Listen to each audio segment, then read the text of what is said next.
You know, I sing in bars, or I used to sing in bars, lounges, right? And Four Winds, over here on State Street when it was the Four Winds. And I would be singing, and I was there for many years, and I would be singing, and after every song, Chuck, I'll never forget Chuck's name. Talk about resentment right now. Ooh, it's growing. Okay, but Chuck would yell out and say, and he's always at the bar, he's got his beer in his hand, he goes, "Hey, that song sucks, man. Why don't you go down by the beach where you can play for the pelicans and the seagulls and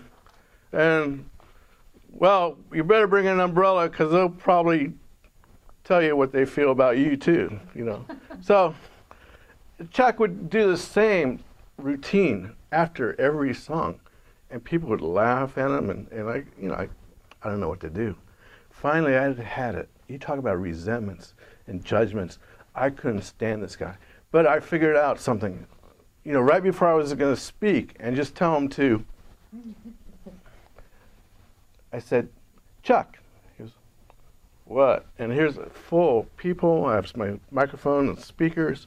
Everybody hears me bell out that word, "Chuck." Chuck looks up and says, "What do you want?" I go, "Chuck." He goes, "What?" And he stands up like he's ready to come at me.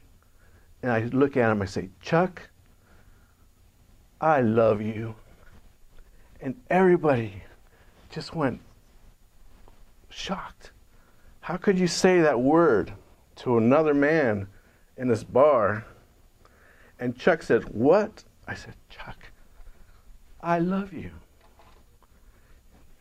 You could see him go back to his chair and sit down. And then I said, "And you know, Chuck, I think you need a lot more loving. So if somebody walks by you, I want them to go up to you and say, 'Chuck, I love you,' and give them a hug." Well, after that time, what do you think happened with Chuck? Did he ever say a word to me? No.